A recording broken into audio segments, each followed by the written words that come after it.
سیدتنا فاطمہ و سیدتنا زینب و سیدنا. بسم اللہ الرحمن الرحیم. السلام علیکم ناظرین. پروگرام صبح نور کے ساتھ آپ کا میزبان نذیر احمد غازی حاضر ہے. ناظرین کرام، حضرت ابو انیس محمد برکت علی صاحب رحمہ اللہ کی مشہور تالیف اسماء النبی الکریم صلی اللہ علیہ وآلہ وسلم سے ایک اسم مبارک پڑھنے کی سعادت حاصل کر رہا ہوں. سیدنا الزاہد صلی اللہ علیہ وآلہ وسلم، ہمارے سردار، دنیا کو ترک فرمانے والے، درود و سلام بھیجے اللہ آپ صلی اللہ علیہ وسلم، آپ کی آل پاک اور آپ کے صحابہ کرام پر. حضرت ابو ذر غفاری رضی اللہ عنہ سے روایت ہے کہ حضور نبی کریم صلی اللہ علیہ وسلم نے ارشاد فرمایا، جس بندے نے دنیا میں زہد اختیار کیا تو اللہ تعالیٰ نے اس کے دل کو حکمت کی دولت سے مالا مال کر دیا، اس کی زبان کو حقیقی قوت گویائی عطا فرمائی، دنیا کے عیوب، دنیا کی بیماری اور ان بیماریوں کا علاج اس کو سکھایا، اور پھر اس شخص کو دنیا سے سلامتی کے ساتھ دارالسلام یعنی جنت کی طرف لے گیا. ناظرین کرام، بر صغیر پاک و ہند میں اللہ نے خاص کرم کیا کہ ایک دور وہ تھا جب 18ویں صدی عیسوی اور 19ویں صدی کا بھی کچھ جو حصہ ہے، اس میں اللہ تعالیٰ نے بڑے بڑے لوگ اس بر صغیر کو عطا فرمائے جنہوں نے ملت کی ہر مرحلے پر رہنمائی کی. ان میں ایک ایسی شخصیت ہے جس نے علم کے کوہ صفا حضرت شاہ ولی اللہ رحمۃ اللہ علیہ کی وفات کے بعد اس مسند علمی کو سنبھالا، اس پہ رونق افروز ہوئے، اور صرف 15 برس کی عمر پر 15 برس کی عمر میں اتنے بڑے منصب کو سنبھالنا، یہ سوائے نگاہ مصطفیٰ صلی اللہ علیہ وسلم اور اللہ کے خاص کرم کے یہ ممکن نہیں بظاہر نظر آتا.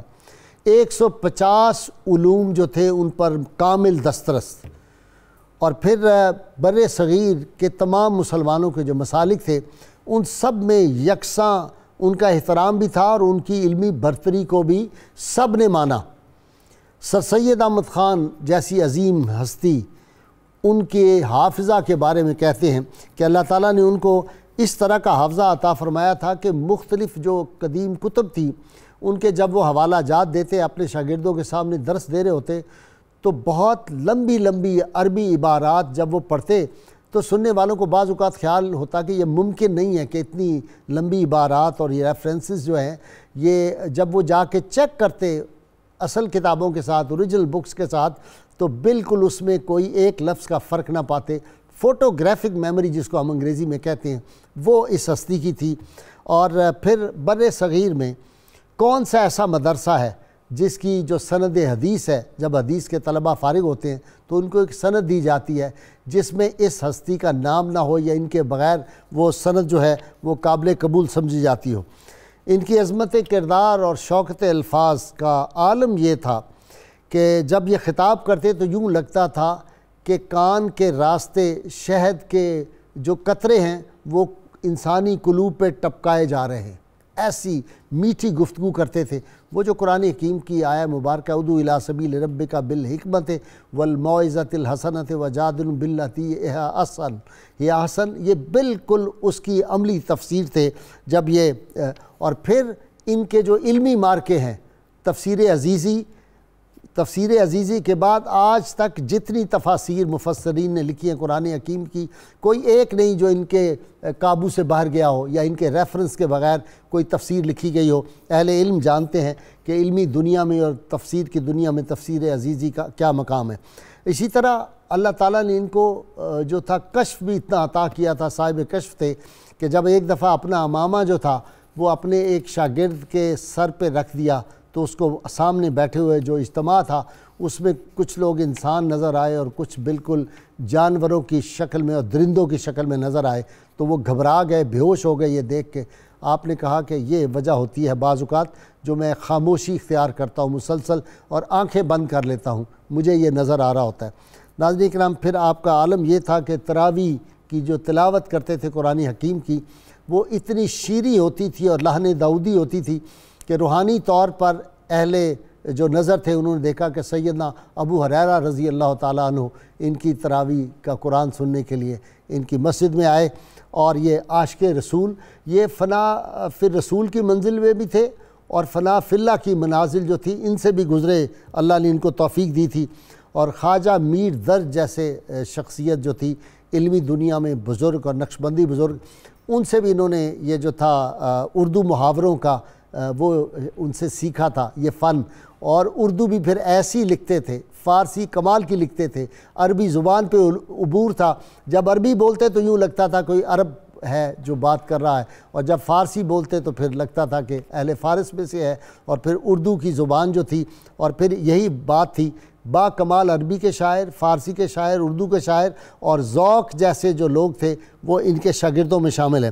ناظرین کرام، ان کی عظمت اور ان کی حق گوئی اسی سے ثابت ہے کہ ان کے جو شاگرد تھے، میں صرف چند نام ان کے لینا چاہتا ہوں جنہوں نے اس مدرسہ سے جو فیض حاصل کیا، اس چشمہ علم سے جنہوں نے فیض حاصل کیا۔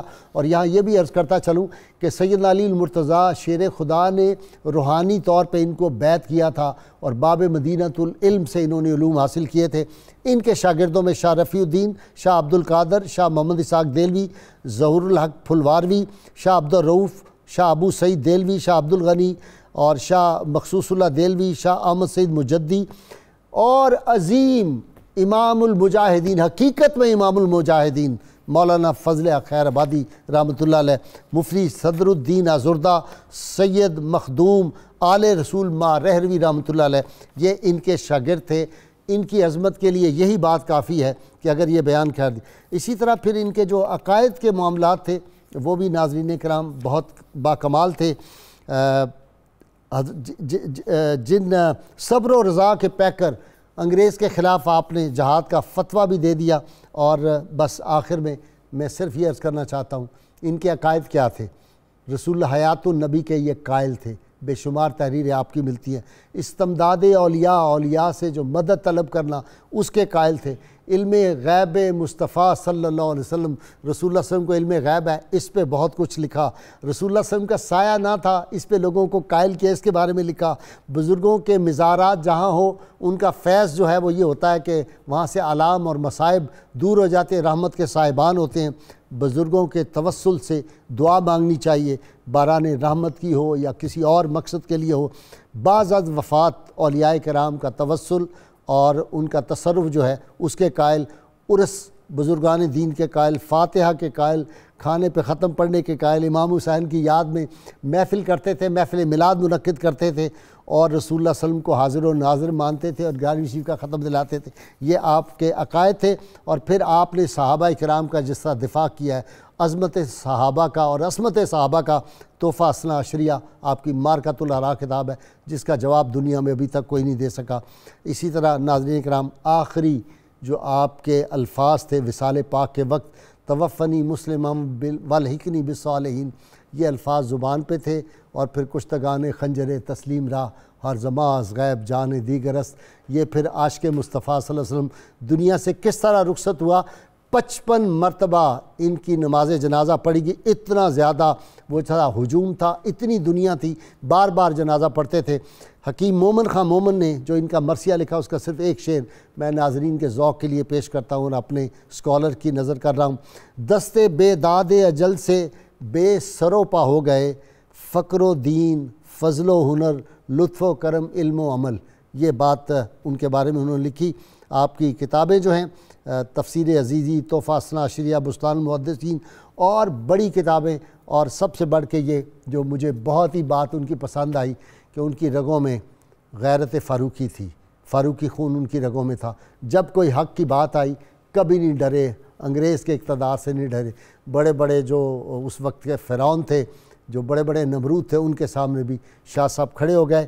یہ کون ہستی تھی؟ شاہ عبدالعزیز محدث دہلوی، ابن شاہ ولی اللہ، اور شاہ ولی اللہ کے والد شاہ عبد الرحیم رحمۃ اللہ علیہ، رحمت کونین صلی اللہ علیہ وسلم، جن کو آ کر اپنا موہ مبارک عطا کیا تھا۔ یہ بڑا خاندان تھا، بہت بڑے لوگ تھے۔ ناظرین کرام، آج ان کی شاہ عبدالعزیز محدث دہلوی رحمۃ اللہ علیہ کی سیرت، ان کے کارنامے، ان کا زہد، ان کا تقویٰ، اور پھر میں کچھ دیر کے بعد اپنے اسکالر سے بات کر لوں۔ ایسا واقعہ ایمان افروز آپ کو سنانا ہے کہ آپ کو لطف آ جائے گا. یہ پروگرام جو ہے اس کو آپ یاد رکھیں گے اس اعتبار سے. یہ ایسا واقعہ میں نے آپ کو سنانا ہے. میرے ساتھ آج شریک گفتگو اس علمی بزم میں جناب پروفیسر سعید احمد خان صاحب. آپ جانتے ہیں اہل علم اور ساری عمر آپ نے یونیورسٹیوں کالجوں میں پڑھایا ہے. ان کے ساتھ نوجوان اسکالر کئی کتابوں کے مصنف ہیں علامہ محمد احمد برکاتی. اور تیسرے مہمان حضرت شاہ ابو المعالی رحمۃ اللہ علیہ کے سجادہ نشین صاحبزادہ سید زین العابدین. زین العابدین نے ابھی نئی کتابیں لکھنی شروع کی ہیں ماشاءاللہ. ان کی جو 2-3 کتابیں میری نظر گزری, میری دعا ہے اللہ تعالیٰ اس نوجوان کو وہی مرتبے ان کے صدقے شاہ ابو المعالی کے علمی تصرف جو تھا اس کے صدقے ان کو بھی بہت بڑا عالم بنائے. میری نگاہیں دیکھ رہی ہیں مستقبل یہ بہت بڑا آدمی بنے گا انشاءاللہ تعالیٰ. جی شروع کر رہا ہوں خان صاحب آپ سے. حضرت شاہ عبدالعزیز محدث دہلوی. بسم اللہ الرحمن الرحیم. محترم جسٹس صاحب بہت شکریہ. آج ہم جس عظیم ہستی کا ذکر کرنے لگے ہیں وہ نہ صرف یہ کہ خدا شناس ہیں, خود شناس بھی ہیں. واہ. اور خود آگہی میں جس مرتبہ و مقام تک انہوں نے اپنے آپ کو پہنچایا وہاں ہمیں جھلک نظر آتی ہے حضرت شیخ احمد سرہندی رحمۃ اللہ علیہ کی, مجدد الفسانی رحمۃ اللہ. وہ بھی فاروقی تھے, یہ بھی فاروقی, وہی سلسلہ چلا رہا ہے, وہی خون رگوں میں. اور اس خاندان نے اس خطے میں جنوبی ایشیا میں جس طرح حدیث کے علم کی حفاظت کی اس کی نظیر انشاءاللہ قیامت تک شاید ہی کوئی پیش کر سکے. سبحان اللہ. تمام علماء حدیث میں فتاوی نویسی میں اسی درس سے خیرات لیتے ہیں. سبحان اللہ. سیدنا حضرت شاہ عبدالعزیز محدث دہلوی رحمۃ اللہ علیہ سر الشہادتین اگر آپ پڑھیں تو وہاں پر حضور علیہ الصلوۃ والتسلیم کے علم کے بارے میں آپ جو کچھ نورانی خیالات قوم کو دے رہے ہیں, یہ قوم کو آپ کا بھی شکریہ ادا کرنا چاہیے کہ آپ اس فورم پر بیٹھ کر آج عالم اسلام کو بتا رہے ہیں سبحان اللہ کہ علم کی حقیقی نورانیت, عقائد کا صحیح ڈگر پر چلنا, ان سے ہٹ کر یہ کہنا کہ ہم نے پا لیا ہے اللہ کو, کیا انہوں نے اللہ کو نہیں پایا تھا؟ اب آپ جب تفسیر لکھتے ہیں تو اس میں کتنا خوبصورت انداز ہے. آج کہا یہ جاتا ہے, مجھے یاد ہے ایک عالم دین سے میں نے بات کی کہ حضرت آدم علیہ السلام کی جو توبہ قبول ہوئی حضور علیہ السلام کے نام پر, کہنے لگے کہ نہیں یہ بات غلط ہے. کہاں سے؟ میں نے کہا کہ کسی بات کو آپ سختی کے ساتھ ڈانٹ دینے سے تو مسئلہ حل نہیں ہوتا. علمی طور پر آپ دیکھیں کہ آدم اور حوا علیہ السلام جب جنت سے اتارے جا رہے ہیں تو قرآن کہتا ہے قالا ربنا ظلمنا انفسنا وان لم تغفر لنا وترحمنا لنکونن من الخاسرین. اگر آدم اور حوا علیہ السلام کی توبہ اس دعا کے نتیجے میں قبول ہوئی تو دنیا میں آنے کے بعد یہ جبل رحمت کیا ہے؟ واہ. اگر نام محمد را نیا ورد شفیع آدم نہ آدم یافتے توبہ نہ نو از غرق نجینا. یہ حقیقت جو حضرت عباس رضی اللہ عنہ نے فرمائی تھی اس کو حضرت شاہ عبدالعزیز محدث دہلوی رحمۃ اللہ علیہ نے بڑے خوبصورت انداز میں قیامت تک آنے والے مسلمانوں کو بتایا کہ آپ کی توبہ کی قبولیت قرآن نے کہا فَتَلَقَّى آدَمُ مِن رَبِّهِ كَلِمَاتٍ فَتَابَ عَلَيْهِ. آپ سختی سے کہتے ہیں کہ نہیں جی, کیونکہ اس میں چونکہ نبی اکرم رحمت عالم صلی اللہ تعالی علیہ وسلم کا توسل آتا ہے. وہ لوگ بھول جاتے ہیں کہ نوح علیہ السلام اپنی کشتی پر لکھنے پر مجبور ہیں محمد صلی اللہ علیہ وسلم. تو حضرت عباس رضی اللہ عنہ نے حضور علیہ السلام کی موجودگی میں جو نعت مبارکہ پڑھی ہے غزوہ تبوک کے بعد, اس حقیقت کو حضرت شاہ عبدالعزیز محدث دہلوی رحمۃ اللہ علیہ نے بڑے واضح انداز میں بیان کر کے قیامت تک آنے والے اہل پاکستان کو بتایا ہے کہ دھوکے میں نہ آنا. جس انداز سے وہ لوگ, اس کے بغیر نہیں شفاعت ملے گی, اس در کے بغیر جس چیز کو چھوڑ کر لوگ بڑا اپنے آپ کو بتا رہے ہیں کہ ہم توحید کا علم بلند کر رہے ہیں اور ہم حقیقی معنوں میں نبی اکرم رحمت عالم صلی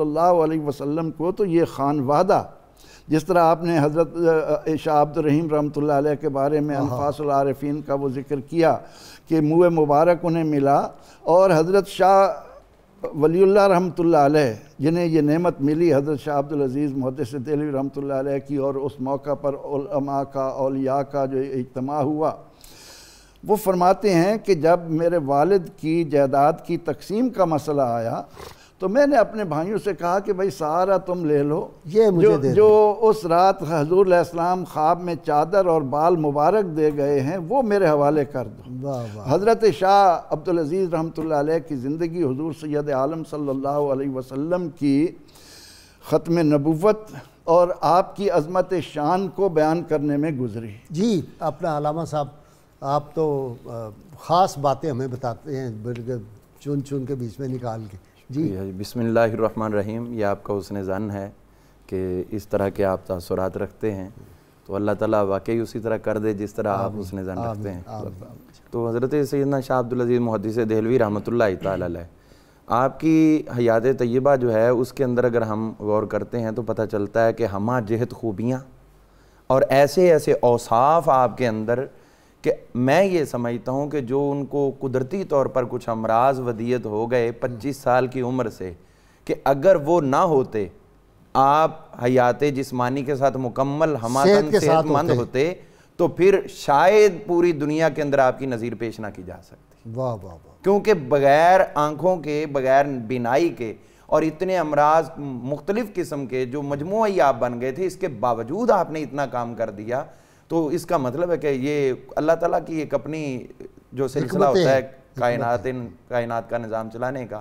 تو حضرت سیدنا شاہ عبدالعزیز محدث دہلوی رحمۃ اللہ علیہ کی بے شمار خوبیوں میں سے ایک خوبی یہ بھی نظر آتی ہے کہ آپ بہت حاضر دماغ تھے اور فن مناظرہ آپ کے اندر بہت زیادہ موجود تھا۔ سبحان اس کے لیے اگر ایک دو باتیں میں عرض کرنا چاہوں۔ ضرور ضرور۔ حضرت سیدنا شاہ عبدالعزیز محدث دہلوی رحمۃ اللہ علیہ آپ کی خدمت میں ایک انگریز جو تھا، اس دور کے گورنر کا جو مقرر کردہ ایجنٹ تھا، اس نے ایک پادری کو پیش کیا اور اس کے لیے شرط رکھی گئی کہ جو دونوں میں سے مناظرہ ہار جائے گا 2000 روپیہ اس کو جیتنے والے کو دینا پڑے گا۔ اچھا، تو اس نے آ کے آپ سے جو ہے وہ سوال کیا، اس نے کہا مجھے منقول جواب نہیں چاہیے، معقول، یعنی کوئی لکھی کتاب والا مسلمانوں کا نہیں، عقلی جواب چاہیے۔ تو آپ نے فرمایا بھی ٹھیک ہے تم سوال کرو، میں اس بارے میں تمہیں ضرور جواب عطا کروں گا۔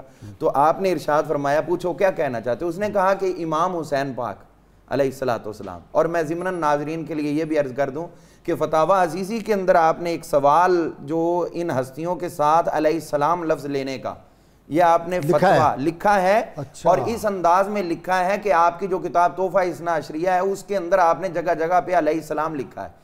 تو آپ فرماتے ہیں آج لوگ اعتراض کرتے ہیں کہ جی شاہ ولی اللہ سے بڑا کون ہوگا اس دور میں اور آج تک ان کے مقابلے میں اسلام کو سمجھنے والا۔ جی، اور آپ نے وہاں پر یہ نہیں کو کہہ سکتا کہ یہ کاتب نے یا کسی کمپوزر نے بڑھایا ہے، آپ وہاں پر فتویٰ صادر کر رہے ہیں کہ میں نے جو ادھر تحفہ اثنا عشریہ کے اندر جگہ جگہ پہ لکھا ہے تو اس کا یہ مطلب ہے کہ میں ان کو اس کا حل سمجھتا ہوں۔ پھر آپ نے فہرست دی کہ ائمہ اہل بیت اطہار ان سب کے نام کے ساتھ، وہ تفصیلی فتویٰ جس نے دیکھنا ہو فتاویٰ عزیز میں دیکھ لے، آپ نے اس کی تصدیق پرانی بخاری جو ہماری کتابیں بخاری شریف اس میں بھی علیہ السلام لکھا ہوا ہے۔ یہ تو آج کے دور کی بد نصیب بھی ہے یا نا سمجھی ہے لوگوں کی کہ جی علیہ السلام۔ حضرت سیدنا امام حسین علیہ السلام کے بارے میں یہ بات اس نے کی کہ دیکھیے کہ آپ کے نبی اللہ کے محبوب تھے اور امام حسین آپ کے نبی کے محبوب تھے، تو محبوب کا محبوب تو اور زیادہ محبوب ہوا کرتا ہے۔ تو یہ کیسے ہوا کہ وہ کربلا میں اس طرح شہادت ہوگی ان کی اور نبی نے اپنے رب سے کہا اور اس نے ان کی قبول بھی نہ کی کوئی بات، تو اس کا کوئی عقلی جواب دیں؟ تو آپ نے فرمایا لو اس کا عقلی جواب لے لو۔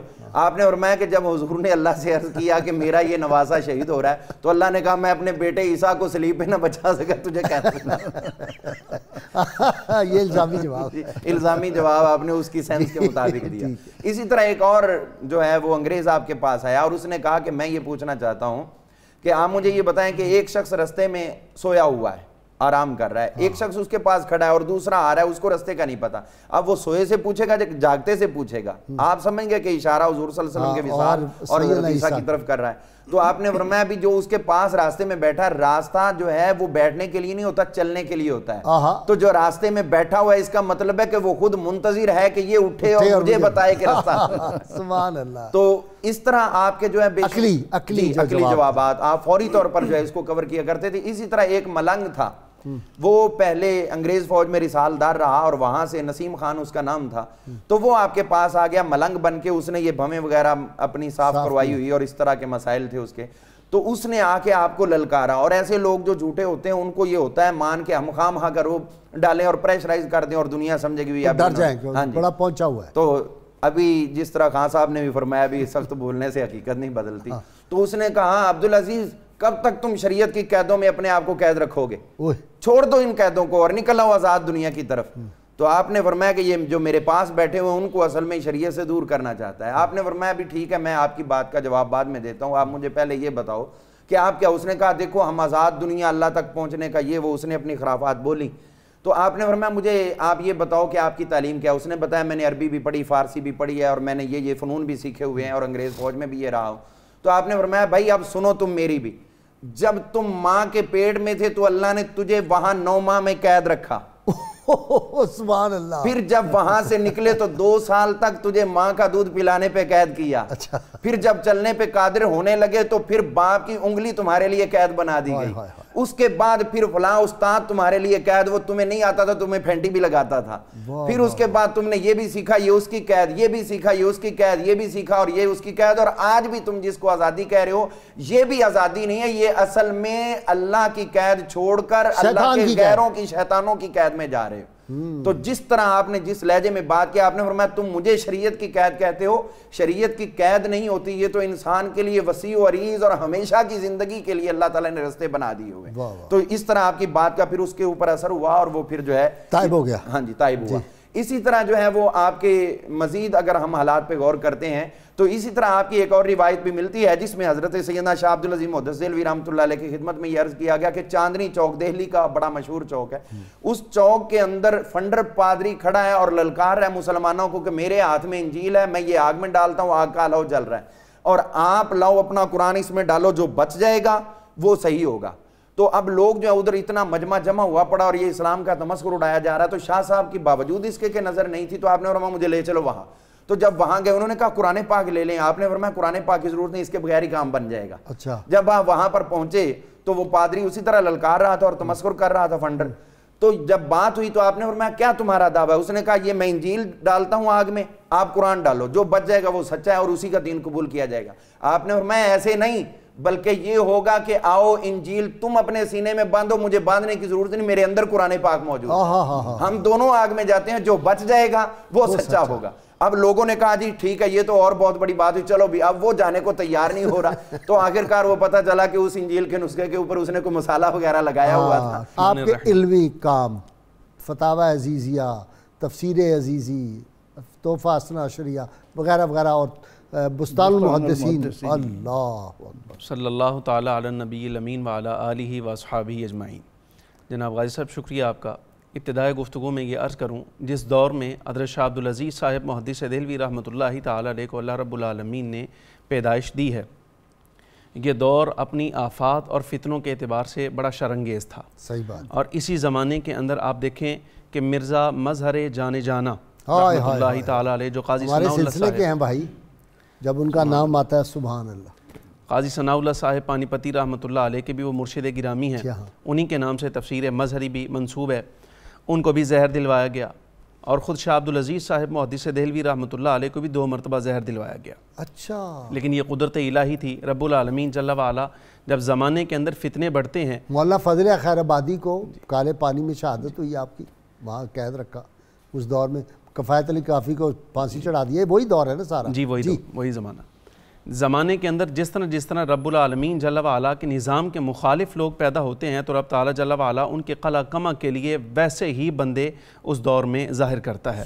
شاہ عبدالعزیز صاحب محدث دہلوی رحمۃ اللہ علیہ اپنی شخصیت کے اعتبار سے اگر دیکھا جائے تو ان کے تعارف کے لیے علمی کام ان کا نہ بھی ہوتا, بالفرض اگر ان کا علمی کام نہ بھی ہوتا تب بھی ان کے تعارف کے لیے اور پوری دنیا میں نیک نامی کے لیے 2 چیزیں کافی تھی. اول وہ حضرت سیدنا فاروق اعظم عمر بن خطاب امیر المؤمنین رضی اللہ عنہ کے خانوادہ سے تعلق رکھتے تھے, اور دوسرا بہت بڑی نسبت تھی کہ وہ شاہ ولی اللہ صاحب محدث دہلوی رحمۃ اللہ علیہ کے صاحب اور شاہ عبد الرحیم کے پوتے سبحان اللہ جو حضوری والے تھے, ہر لمحہ حضور کی کچہری والے. جی آپ اندازہ فرمائیں کہ ان کی اپنی شخصیت تو اپنی رہ گئی, ان کی تاریخ لکھنے والوں نے لکھا خادمہ تھی ان کے گھر میں ایک, اس پر نزع کی کیفیت طاری ہوئی جس وقت, تو اس کی زبان پر فدخلی فی عبادی ودخلی جنتی, فدخلی فی عبادی ودخلی جنتی کے الفاظ شامل تھے کہ میرے بندوں میں داخل ہو جا، میری جنت میں داخل ہو جا، تو پاس کھڑے حاضرین تعجب کے ساتھ اس بات کو غور کر رہے تھے کہ اس کو کیا ہوا، بس انہی 2 آیات کو دہراتی جا رہی ہے، بات کرتی کوئی نہیں دوسری۔ حضرت شاہ عبدالعزیز صاحب رحمۃ اللہ علیہ کو جس وقت بتایا گیا، آپ تشریف لائے تو آپ نے اس سے کہا کہ یہ ان آیات کو تم کیوں دہراتی ہو؟ اس نے کہا جی اس میں میرا کوئی اختیار نہیں، یہ پاس پڑے 2 آدمی ہیں جو مجھے ان آیات کو دہرانے کا حکم دے رہے ہیں۔ اب وہ 2 آدمی باقی تو کسی کو نظر نہیں آئے، صرف اس خادمہ کو نظر آتے تھے۔ وہ دراصل فرشتے تھے اللہ رب العالمین کی طرف سے جو اس کے لیے کلمات خیر القاء کر رہے تھے، اس کے پاس کھڑے ہو کر، آخری کیفیت تھی اس کی۔ تو شاہ عبدالعزیز صاحب رحمۃ اللہ علیہ نے فرمایا کہ ان سے پوچھو یہ کلمات دہرانے، یہ آیات دہرانے کی اصل وجہ کیا ہے؟ تو اس نے بتایا وجہ یہ تھی کہ ایک مرتبہ تم دکان سے گھی خرید کر لائی تھی، اور جب وہ گھی تم نے استعمال کیا تو استعمال کرتے ہوئے ایک اشرفی نکل آئی تھی، تو بجائے خود استعمال کرنے کے تم وہ اشرفی دکاندار کو واپس کرنے کے لیے گئی تھی، اللہ رب العالمین کو تمہاری دیانتداری، ایمانداری اتنی پسند آئی ہے کہ مالک کی طرف سے ہم تمہارے اوپر مقرر ہیں، فادخلی فی عبادی وادخلی جنتی کا شاہ حکم صاحب تمہیں مجھے دینے کی۔ بریک لینی ہے، آپ نے یہ واقعہ آگے جو بھی اس کی تفصیلہ بتانی ہے۔ ناظرین کرام آپ دیکھ رہے ہیں اللہ والوں کا جب ذکر ہوتا ہے تو اللہ کی رحمتیں جو ہیں اس ماحول پہ اوپر طاری ہو جاتی ہیں، اور پھر آدمی کے جو بیان کرنے والے ہوتے ہیں، جو سننے والے ہوتے ہیں، صحیح دل سے جو سن رہے ہیں، صحیح عقیدت سے، ان کے اللہ تعالیٰ گناہ معاف فرماتا ہے، ان کے گناہ جھڑتے ہیں اہل اللہ کے ذکر سے۔ اور اس ذکر پاک میں آپ نے ہمارے ساتھ رہنا ہے۔ حاضر ہوتے ہیں مختصر وقفے کے بعد۔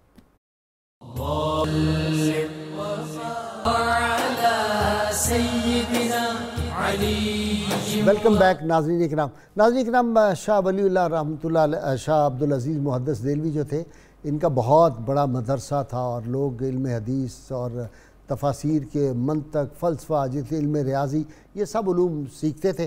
ایک چھوٹی عمر کا طالب علم آپ کے مدرسے میں تھا، ایک دن حاضر ہوا، کہنے لگا جی مجھے چھٹی چاہیے، میں نے حضرت خواجہ نظام الدین محبوب الہی کا عرس ہے اور میں نے وہاں پہ جانا ہے۔ آپ نے کہا میاں تم یہ پڑھو، تمہارے لیے پڑھائی زیادہ ضروری ہے، تمہیں چھٹی نہیں مل سکتی۔ وہ بیٹھ کے رونا شروع ہو گیا۔ آپ نے اسے بلایا، کہا کیا بات ہے؟ کہا جی میری والدہ نے، میں گاؤں کا رہنے والا ہوں، والدہ نے کہا تھا جب عرس ہو خواجہ نظام پاک کا تو وہاں یہ چادر چڑھانا اور ان کو عرس پہ حاضری دینا اور دعا کرنا ہمارے لیے۔ آپ کو بڑا ترس آیا، آپ نے کہا اچھا تم جاؤ، اور ایک رکا اس بچے کو لکھ کے دے دیا جس پہ حضرت خواجہ نظام پاک کے نام لکھا کہ خواجہ نظام پاک یہ آپ کے عرس تو ٹھیک ہے، میں بھی اس کا قائل ہوں، لیکن وہاں پہ ڈھول بجتے ہیں اور وہاں پہ جس طرح کی غیر شرعی حرکات بھی ہوتی ہیں عرس کے موقع پر، تو یہ آپ کے ہوتے ہوئے یہ کیا ہو رہا ہے؟ تو آپ نے فرمایا کہ یہ بیٹا لے جاؤ اور جا کے مزار شریف کی چادر کے نیچے اس کو رکھ دینا رکے کو، اور جب تم عرس سے واپس آنے لگو تو وہ رکا اٹھا کے واپس لے آنا۔ وہ طالب علم چلا گیا، وہ واپس آ گیا 2-4 روز کے بعد۔ تو آپ نے پوچھا کہ وہ کدھر ہے جو رکا تمہیں دیا تھا؟ اسے کہا جی وہ تو میں بھول گیا کہیں، کیونکہ وہ بچہ جو رکا تھا اس کے پیچھے جو کچھ لکھا تھا وہ پڑھ آیا تھا راستے میں، تو ڈرتے ہوئے اس نے کہا کہ نہیں وہ تو میں بھول گیا۔ آپ نے فرمایا نہیں وہ تمہارا رکا جو ہے وہ جیب میں ہے اور مجھے دو۔ جب رکا دیکھا تو اس پہ تحریر لکھی ہوئی تھی کہ شاہ صاحب آپ ہمارے عرس پہ جہاں لاکھوں لوگ آتے ہیں اس پہ اعتراض کرتے ہیں غیر شرعی حرکات کا، آپ تو ایک طالب علم کو کنٹرول نہیں کر سکے، تو یہاں تو لاکھوں آتے ہیں، ان میں شرعی حرکات کرنے والے بھی ہوتے ہیں، شرع کی پابندی کرنے والے بھی، اور دوسرے لوگ بھی ہوتے ہیں۔ تو اس طرح کی یعنی کرامات آپ کی اور آپ کا جو کشف تھا وہ بڑی زبردست تھی۔ جی آپ صاحب زیادہ صاحب فرما رہے تھے۔ شاہ عبدالعزیز صاحب رحمۃ اللہ تعالی علیہ کا قوت حافظہ بھی بڑا کمال تھا۔ آپ اندازہ کیجئے، آپ خود فرماتے تھے بڑھاپے کی عمر میں آپ فرمایا کرتے تھے کہ اللہ رب العالمین نے مجھے حافظہ ایسا دیا تھا، مجھے 60-70 ہزار اشعار زبانی یاد تھے۔ 60-70 ہزار اشعار زبانی یاد تھے، اور فرمایا اب جس وقت میں بڑھاپے کی عمر کو آیا ہوں تو اب بھی کو 11,000 اشعار تو میں پڑھ ہی سکتا ہوں۔ اور یہ اشعار ویسے خوش طبی کے لیے یا طبیعت میں نفاست پیدا کرنے کے لیے نہیں، بلکہ قرآن، حدیث اور مسائل کے استنباط میں جس وقت مفتی غور و فکر کرتا ہے تو اس میں استشہاد کرنے کے لیے ہوتے ہیں۔ ظاہر ہے عربی اشعار پڑھے گا یا فارسی اشعار پڑھے گا تو مسئلے کو ثابت کرنے کے لیے کہ عرب علماء جو ہیں، یہ عرب شعراء اپنی زبان کے جو اہل لوگ ہیں وہ اس لفظ کو اس معنی میں بھی استعمال کر لیتے ہیں۔ تو آپ اندازہ کیجئے حدیث پاک ایک طرف رہی، قرآن عزیز کے علوم ایک طرف رہ گئے، تفسیر، حدیث، منطق، فلسفہ ایک طرف، موسیقی کا علم وہ سب ایک طرف رہ گیا۔ تو آپ اندازہ کیجئے صرف شعر سے استشہاد کرنے کے لیے حضرت شاہ عبدالعزیز صاحب رحمۃ اللہ علیہ 60-70 ہزار اشعار کے حافظ ہیں۔ تو پھر ٹھیک ہے، شاگرد پھر ابراہیم ذوق کیوں نہ ہوگا۔ سمجھ فتاوی عزیزیہ کی طرف آئیے، شاہ عبدالعزیز صاحب رحمۃ اللہ تعالی علیہ سے بڑے بڑے زبردست دلچسپ سوالات ہوئے اور آپ نے جوابات بھی بڑے خوبصورت ارشاد فرمائے۔ مثلا میں ایک سوال عرض کرتا ہوں، آپ سے پوچھا گیا کہ حضور اکرم نور مجسم صلی اللہ علیہ وسلم کا میلاد شریف کرنا اور حضرت امام علی مقام سیدنا امام حسین رضی اللہ تعالی عنہ آپ کا جو 10 محرم الحرام وہ کرنا کیسا ہے؟ دیکھیے اب اس میں جواب تو بنتا تھا، حق یہ بنتا تھا کہ قرآنی آیات پیش کرتے، احادیث سے استدلال لاتے، لیکن شاہ عبدالعزیز صاحب رحمۃ اللہ علیہ نے کیسا خوبصورت جواب دیا، فرمایا کہ قرآن و حدیث تو ایک طرف رہ گئے، بہرحال چونکہ اب بنائی بھی میری اس بات کی اجازت نہیں دیتی کہ میں اس پر مزید لکھوں، اتنا ہے کہ میلاد بھی خود کرتا ہوں اور حضرت امام علی مقام رضی اللہ تعالی عنہ و ذکر اہل بیت کی مجلس بھی خود اپنے ہاں مقرر کرتا ہوں۔ اور آپ فرمایا کہ 10 محرم الحرام کو جو نشست میرے پاس ہوتی ہے، یا 9 کو ہو جائے 8 کو ہو جائے، جب بھی وقت ملے 200-400 آدمی تو ضرور ہوتے ہیں، بسا اوقات 1000 پر بھی چلے جاتے ہیں، اور پھر حضرت امام علی مقام رضی اللہ تعالیٰ عنہ کے مناقب ذکر کیے جاتے ہیں، اہل بیت کے مناقب ذکر کیے جاتے ہیں، سیدہ ام سلمہ حضرت عبداللہ ابن عباس رضی اللہ عنہما سے جو واقعات اس بارے میں مروی ہیں وہ ذکر کیے جاتے ہیں۔ پھر جس وقت میں آتا ہوں تو میں کچھ شہادت کا بیان کرتا ہوں، صحیح واقعات پیش کرتا ہوں، آخر میں قرآن عزیز پورا مکمل تلاوت کیا جاتا ہے، پھر کچھ ختم شریف پڑھا جاتا ہے، پھر آخر میں سلام پڑھا جاتا ہے اور اس کے بعد دعا کی جاتی ہے، اور سارے مسائل حل کر دیے۔ پھر میلاد شریف کا بھی۔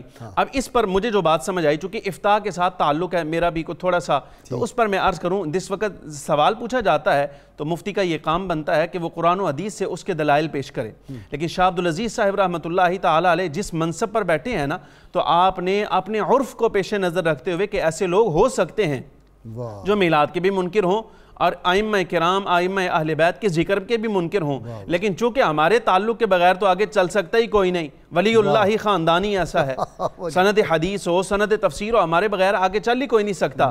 جس وقت ہمارے خاندان کا یہ شیوا ہے، ہمارے عمل میں یہ شامل ہے، لہذا سب کو پتہ چل جائے گا کہ جب شاہ عبدالعزیز یہ کام کرتے ہیں تو قرآن و حدیث کی خاندان جو ہے اس کا تعامل کیا تھا، اس کا تعامل کیا تھا، بالکل ایسے ہی ہے۔ اچھا جی، یہ بھی اپنا خان صاحب میں نے پڑھا ہے کہ آپ سے جب پوچھا گیا تو آپ نے کہا رسول اللہ صلی اللہ علیہ وسلم ہر امتی کے حال سے باخبر ہیں، آپ صلی اللہ علیہ وسلم کو پتہ ہے کہ میرا امتی اس وقت کیا کر رہا ہے، کون سا عمل کر رہا ہے، مجھ پہ درود پڑھ رہا ہے، فاتحہ جو ہے دلا رہا ہے، تو یہ بھی سارے آپ کی نگاہ پاک میں ہوتے ہیں، یہ آپ نے کہا۔ قرآن کریم نے نبی اکرم رحمت عالم صلی اللہ علیہ وسلم کے لیے جب یہ فرما دیا کہ النبی اولیٰ بالمؤمنین من انفسہم، تو امت کے تو تمام علماء اولیاء صلحاء وہی عقیدہ لے کر آئے جو آج اہل سنت و جماعت کے علماء دنیا کے سامنے پیش کر رہے ہیں۔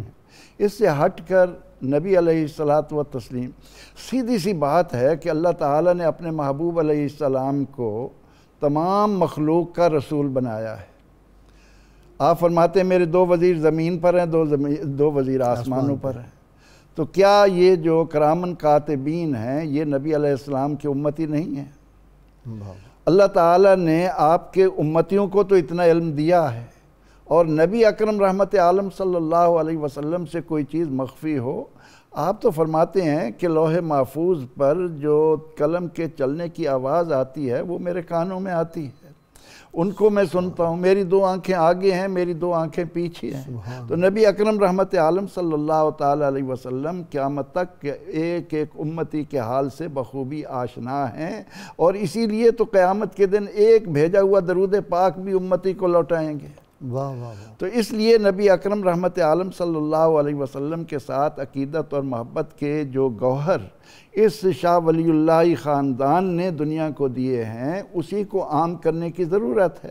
محض زبان سے دعویٰ کر دینا اور عملی طور پر ان سے پیچھے ہٹنا اور کہنا کہ جی ہم شاہ عبدالعزیز رحمۃ اللہ علیہ کو فالو کرتے ہیں، تو اس کا مطلب فالو نہیں۔ اچھا جی، کوئی خاص خوبیاں بتائیں ان کی تفسیر کی، اور پھر جو بستان المحدثین میں آپ نے سب کچھ اکٹھا کر دیا، کوئی بندہ اس سے باہر جا نہیں سکتا۔ تفسیر کے اندر اگر ہم دیکھیں تو آپ نے جو تفسیر لکھوائی تھی وہ مکمل نہیں ہے اس وقت۔ جی صحیح بات۔ اس میں جو پہلا پارہ ہے اور دوسرے پارے کا پہلا ربع وہ موجود ہے، اور 29واں اور 30واں پارہ یہ چھپا ہوا ہے، باقی جو ہے وہ 1857 کی جنگ آزادی کی نظر ہو گئے۔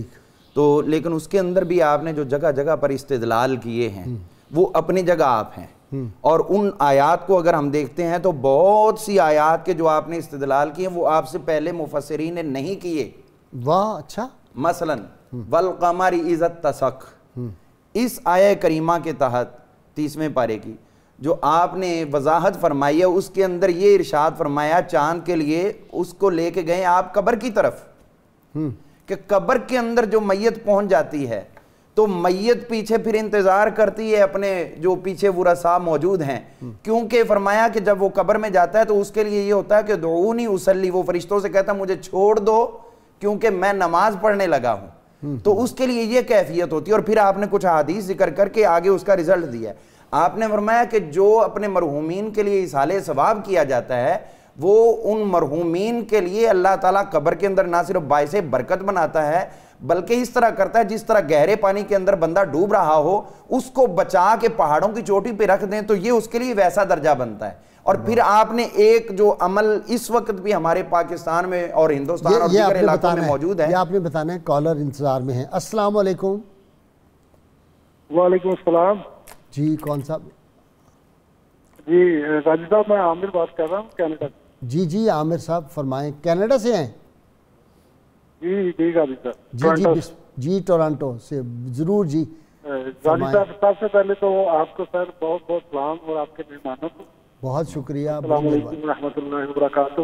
جی سر غازی صاحب یہ درود شریف ایسے ہی بس تسبیحوں کے اوپر پھیرتے جائیں اور پڑھتے جائیں تو دل سے جب تک کوئی فیل نہ آئے یہ ہونا لازمی ہے کہ جیسے ہی بس بندہ اپنے بس ماؤتھ سے پڑھتا جائے تو اس کا بھی کوئی اثر ہوتا ہے. کیونکہ میں سم ٹائم یہ اسی چنگ میں رہتا ہوں کہ دل سے سسٹم ہونا چاہیے، وہ پتہ لگ جاتا ہے پوری روح. ٹھیک ہے جی. نیکسٹ جی بسم اللہ. السلام علیکم. السلام علیکم. جی کون صاحب ہیں؟ میں ذکی بات کر رہا ہوں لاہور سے.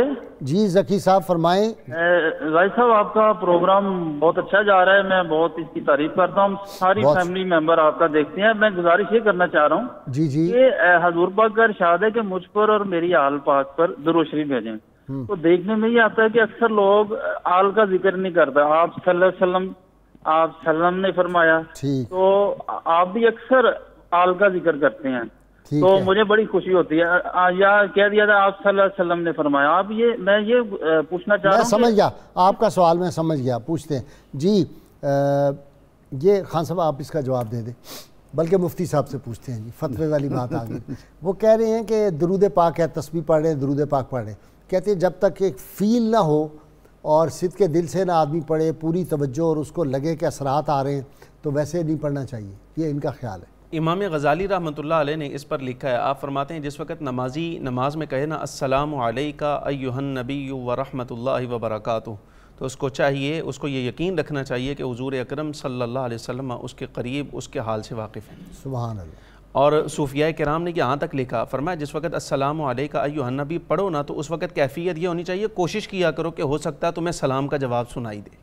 ٹھیک ماشاءاللہ. اب یہ بندے کے اپنے عمل کی بات ہے، کان اس قابل نہیں ہے کہ وہاں کا سلام جواب جو ہے وہ سن سکے. آپ کے بزرگوں کے خلیفہ شیخ عبدالحق محدث دہلوی تو فرماتے ہیں کہ جب تک جواب نہ آئے میں آگے چلتا نہیں نماز میں بھی. جی علامہ صاحب وہ کہہ رہے ہیں کہ صلی اللہ علیہ وسلم ہم عمومی طور پہ کہتے ہیں تو صلی اللہ علیہ وآلہ وسلم پورا کہنا چاہیے. جی میں اس سوال کے جواب سے پہلے اس کی ذرا مزید توضیح دے دوں. جی وہ یہ ہے کہ جو حضور صلی اللہ علیہ وسلم کے مختلف فرامین ہیں نا، کہ ایک تو یہ کہ میں درود پاک سنتا ہوں، ایک یہ کہ فرشتہ اوپر مقرر ہے وہ پہنچاتا ہے، دوسرے سیاحین ملائکہ، وہ اسی درجے کے لیے جو انتہائی جو کالر نے کہا ہے کہ دل سے لگا کے اس طرح پڑھیں گے تو اس کے لیے شرف یہ ہے کہ حضور صلی اللہ علیہ وسلم براہ راست سن رہے ہیں. ٹھیک ہے. تو جو کام کرتے ہوئے یہ اس طرح مصروفیت ہے لیکن درود چھوڑتا نہیں ہے تو وہ پھر فرشتے پہنچا دیتے ہیں. یہ مدارج کے لیکن ثواب ملے گا، ثواب ملے گا بالکل اسی طرح درود پاک کا. اور اب جو آل پر، ہاں جی آل پر یہ بالکل پڑھنا چاہیے اور یہ حضور صلی اللہ علیہ وسلم نے خود تلقین فرمایا ہے.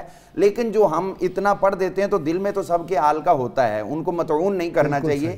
وہ قرآن پاک کی جو آیت ہے نا یا ایھا الذین آمنوا صلوا علیہ وسلموا تسلیما، تو علیہ ہی کی ضمیر جو ہے وہ صرف سرکار کی طرف راجع ہے. لہٰذا اگر کوئی صلی اللہ علیہ وسلم بولتا ہے تو وہ اس آیت پہ عمل ہے، اور کوئی علیہ وآلہ وسلم بولتا ہے تو وہ اس حدیث پر عمل ہے. ٹھیک، تو بہتر یہی ہے کہ حال کا ذکر ضرور کرے، نہیں بھی کرتا تو گناہگار نہیں ہے، گناہ گار نہیں ہے، لیکن اس کو بہرحال جب بھی اپنے ذہن کو بنا لینا چاہیے کہ میں درود حضور پہ پیش کر رہا ہوں تو میرے ذہن کے اندر حضور کی آل موجود ہے۔ آپ صلی اللہ علیہ وسلم کا ارشاد بھی ہے کہ جب مجھ پر درود بھیجو تو میرے ساتھ میری آل پر بھی بھیجو، ٹھیک ہے، اس لیے بہترین یہی ہے کہ صلی اللہ علیہ وآلہ وبارک افضل یہ ہے۔ لیکن دیکھو نا مثلا کئی بزرگوں کا کہ سیدنا کریم صلی اللہ علیہ وسلم کہتے ہیں، تو اس طرح اگر صلی اللہ علیہ وسلم بھی کہیں تو وہ بھی ثواب ملے گا، وہ آیت کے درود مطابق پاک کا اس آیت کے مطابق۔ جی آپ فرما رہے تھے کچھ؟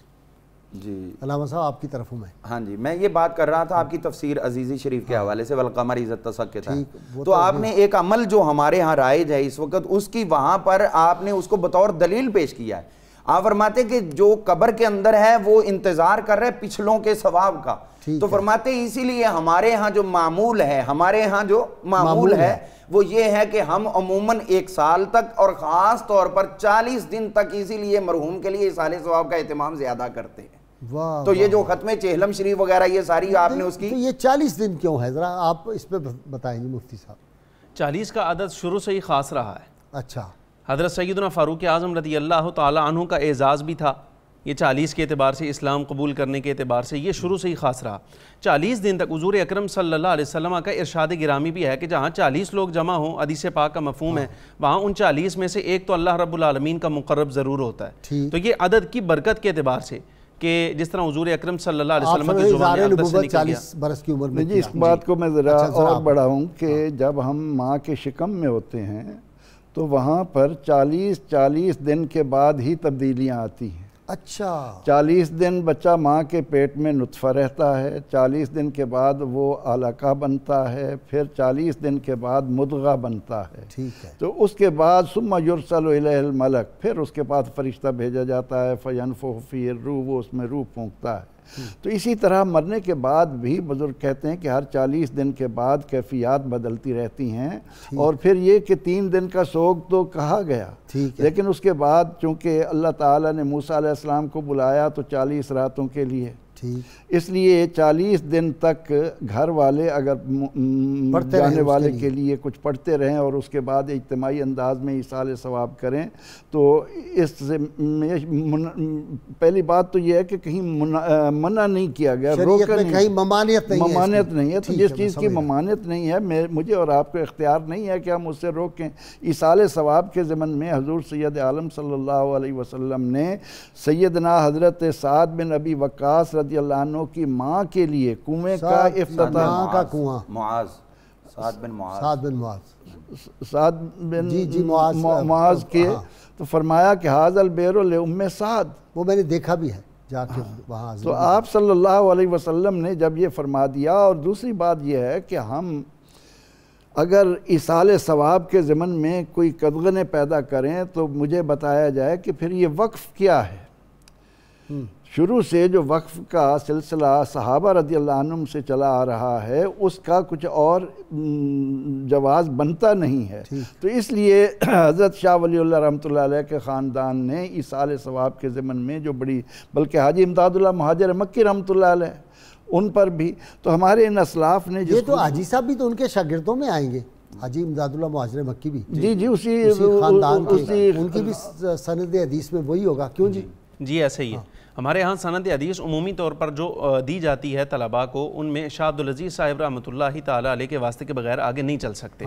ویسے مثال کے طور پہ ہمارے ہاں میرے استاد گرامی جو سند حدیث مجھے ملی، استاد گرامی نے حضرت صاحب حزب الاحناف سید ابو البرکات شاہ صاحب سے حدیث پاک پڑھی، انہوں نے براہ راست اعلیٰ حضرت امام اہل سنت فاضل بریلوی رحمۃ اللہ علیہ سے، فاضل بریلوی نے حدیث طیبہ اپنے والد گرامی اور اپنے شیخ طریقت سید آل رسول رحمۃ اللہ علیہ سے، جو شاگرد ہیں حضرت شاہ عبدالعزیز محدث دہلوی رحمۃ اللہ علیہ کے، ہر طرف سے جی اسی خاندان کی طرف میں ہے، وہ شاہ ولی اللہ کے خاندان سے باہر جا نہیں سکتے۔ مجھے یہاں پر ایک اقتباس یاد آتا ہے، شاید شاہ عبدالعزیز صاحب رحمۃ اللہ علیہ نے لکھا، ملا جیون نے بھی اس کو لکھا تفسیرات احمدیہ میں، قد نرا تقلب وجهک فی السماء کے ضمن میں، جس وقت تبدیلی قبلہ کا مرحلہ آیا تو حضور اکرم صلی اللہ علیہ وسلم کی خواہش شروع سے یہ تھی کہ قبلہ جو ہے وہ بیت اللہ شریف ہونا چاہیے، لیکن بیت المقدس کی طرف آپ منہ کر کے نمازیں ادا کرتے رہے۔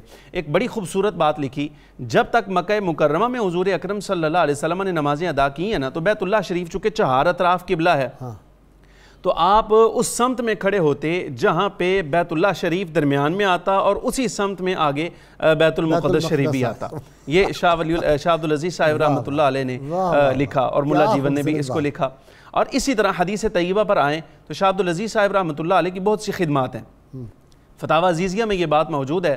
آپ سے سوال کیا گیا کہ یہ جو ایک قول ملتا ہے حدیث طیبہ کے طور پر کہ جس وقت تم لوگ حیران ہو جاؤ کسی مسئلے میں کوئی پریشانی آ جائے تو اہل قبور سے استمداد کیا کرو, ان سے مدد چاہا کرو, اس کے بارے میں آپ کیا کہتے ہیں اور یہ طریقہ کار کیا ہے؟